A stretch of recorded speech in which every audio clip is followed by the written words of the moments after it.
Good morning, SMF Street, CME Group, estimate raises. So basically, we've got an analyst here, better than expected volumes. They are not raising their 3Q10 EPS estimates to 366 from 335. Consensus is 3.67 for the quarter. They are forecasting revenues of 732 million and expenses of 284 million. Firm says September ADV has exceeded their initial projections and is currently tracking at 12 million. That's up 14% year over year and 2% sequentially.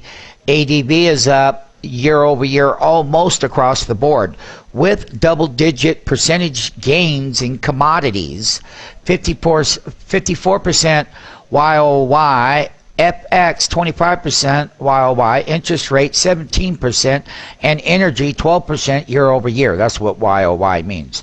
So these are the different markets that Chicago Mercantile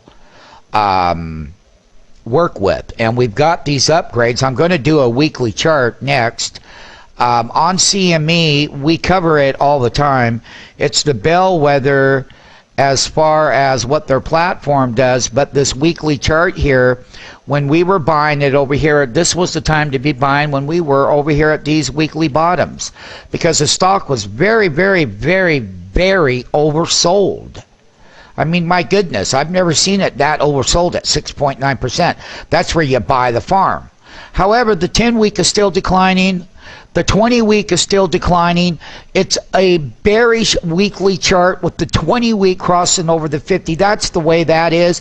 That upper yellow line is a 100-week moving average. That's resistance.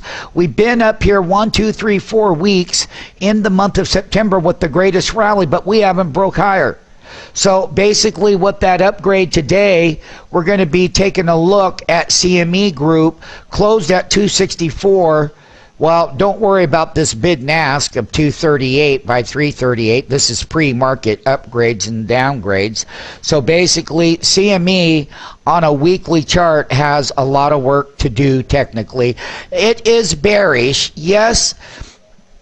It's back up here, 1, 2, 3. It needs another good week above that 10-week to go from bear back into a bull trend. That's the SMF qualifier. But I can tell you right now, this is not a good-looking chart on a weekly in our platform because of the declining weekly moving averages.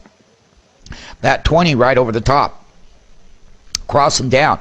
That means, and that 10 is still falling. That means that upward momentum will roll back over, just the way it is. And we'll teach anyone who wants to learn that. MMTs, be aware, we'll be taking a look at calls and puts.